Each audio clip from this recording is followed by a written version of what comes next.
अब देख लो आप दिन में सतनाम जिनको प्राप्त है कम से कम 1000, 500, 2000 मंत्र तो डेली करते हो, चाहे कितने बिजी हैं, चलते फिरते बस में बैठ के खाते पीते। परमात्मा ने बेरा है कि काल पीछा छोड़े को ना, और ना इसने भक्ति की फुर्सत दे, फंसा सा दिया। तो परमात्मा ने ऐसी विधि बता दी कि नाम उठत नाम बैठत नाम सोत जागबे, नाम खाते नाम पीते नाम से ती लागबे। हमने देखा हमारे खेतों में जो हल जोड़ा करते थे हाली, कुछ तो हमारे मतलब हम उम्र थे, कुछ बड़े थे, तो तकरीबन हमने देखे वो क्या करते, हल जोत रहे हैं और रागनी गा रहे हैं उसका पीछे पीछे है, कोई फिल्मी गाना गाता गाता अपना काम करा। परमात्मा के अब हम वही परिश्रम करते करते कहता आरती कर ले, रमैणी कर ले, और बातें आ बातें मंत्र श्रवण करे राम नाम का, ना परमात्मा की महिमा के शब्द गान लग जा, तो वो उसके द्वारा बीजा हुआ अन्न भी परमात्मा के मंत्रित हो जाता है उस वाणी से, और फिर वो उस अन्न को कोई खावेगा उसका भी दारों लग जाएगा। इब गावा रागनिर पीवा बीड़ी और फिर बीज बोए रत राग, उसका क्या असर होगा फिर उस बीज से, सारे नशेड़ी हो गए उसी तरीके से। तो ऐसे ही हमने इस समाज को बदलना है, इस प्रोसीजर को चेंज करना है। किसान मजदूर मजदूरी कर रहा है, अपना सिमरण करे, और सिमरण तो मन हट जाता, फिर अपना भगवान की 2-4 जो भी वाणी याद हुआ है गान लाग जा, फिर उस वाणी तो छिक ले तो फिर सिमरण पर ला दे, फिर रमैणी करने लाग जा, फिर शाम की आरती कर ले, चाहे काम करते करते मजदूरी करते करते आरती कर ले, रोटी पोते पोते कर ले, बर्तन साफ करते करते कर लो, क्योंकि वो तो आत्मा से करनी होती है। तो ऐसे जो कमाई कर ली और फिर मार्ग से भ्रष्ट हो गया, तो वो क्या होगा।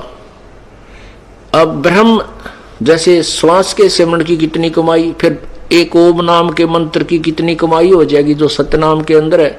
तो उस ओम नाम की कमाई जो जिसकी अत्यधिक है और रह गया यही काल के जाल में, तो काल उनको सिलेक्ट कर लेता है। उनको इसने एक ब्रह्मांड में नकली कंस्ट्रक्शन करवा रखी है, नकली सतलोक, नकली अलखलोक, नकली अगम और नकली अनामी लोक उनमें रखता है।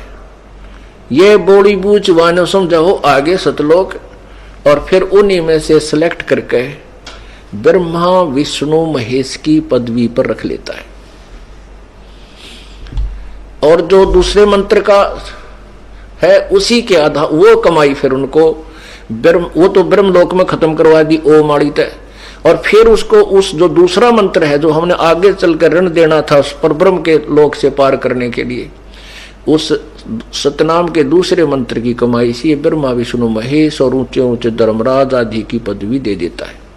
कमाई इन की वह जो कबीर परमात्मा की शरण में किसी समय की हुई होती है, वही फिर कोई ऋषि बन जाता है, कोई देवता बन जाता है, वो होती तो उनकी पिछली कमाई है भक्ति की, लेकिन उस समय जो वो डरेड होते हैं उससे केवल सिद्धियां आ जाती हैं। जो तप करते हैं और किसी मंत्र का जाप करके वो सिद्धियां प्राप्त करते हैं, मोक्ष की कमाई नहीं होती उनकी। तो इस प्रकार ये काल का भयंकर जाल है। तो कहने का भाव ये है कि आप ये नहीं कि नाम ले लिया और सार नाम ले लिया और पार हो गए, नहीं, अब तो आप भगत बने हो। अंतिम श्वास तक प्रभु के चरणों में गिरे रहना पड़ेगा, पड़ा रहना होगा। कहते हैं पाकी खेती देख कर गर्भियो मत किसाने, अब हु झोले बहुत हैं घर आले तब जाने। कहते हैं फसल पकड़ी है जैसे वर्तमान में, और कहते किसान को कहता अब अभिमान मत करना, अब इतना बेरा कितनी गर्ड फड़ शेष रहती हैं, कोई ओले पड़ जा, आंधी आ जा, वर्षा घनी हो जा। कहते तेरे घर आले जब अपनी मानिए अभी तेरी नहीं है। ऐसे ही कहते तूने सोचा मैंने सार नाम मिल गया, मैं भक्ति कर रहा हूं, कहते अभिमान मत कर लेना, अभी तक काल के बहुत ज्यादा जोके शेष हैं, सतलोक पहुंच ले जब पीछा छूटा मानिए, ये तब तक मालिक के चरणों में पड़ा गिरा ही रहना। द्वार धनी के पड़ा रहे, धक्के धनी के खावे, 100 काल जकजोल ही पर द्वार छोड़ ना जावे। राम नाम रटते रहो, राम नाम रटते रहो, जब तक घट में प्राणी, कब हो तो दीन दयाल के भनक पड़ेगी कान। के अंतिम श्वास तक नाम जपता रहे और कदे तो दीन दयाल के भनक पड़ेगी कान। और जब वो प्रसन्न होगा 1 सेकंड में आपको सतलोक बैठा देगा। 1 सेकंड के अंदर ऊपर पाओगे तुम, काल में पता भी ना चले कौन से रस्ते गया। ये उनके लिए व्यवस्था होगी जो अंतिम श्वास तक परमेश्वर की शरण में इस दास के माध्यम से लगे रहेंगे। गीता जी अध्याय नंबर 8 के श्लोक 13 में स्पष्ट किया है कि ओम इति एक अक्षरम, ओम इति एक अक्षरम, माम व्यवहारन ब्रह्म अनुसमरण। माम ब्रह्म, मुझ ब्रह्म का तो ये एक ओम मंत्र है, केवल ये एक ओम अक्षर है। उच्चारण करके सुमरण करने का यह पर्याति तजन देहम सयाति परमाम गतिम। जो अंतिम सांस तक प्राण त्यागने तक इसका सिमरण करता है वो परम गति को प्राप्त होता है। काल कहता है वो मेरे वाली परम गति को प्राप्त होता है।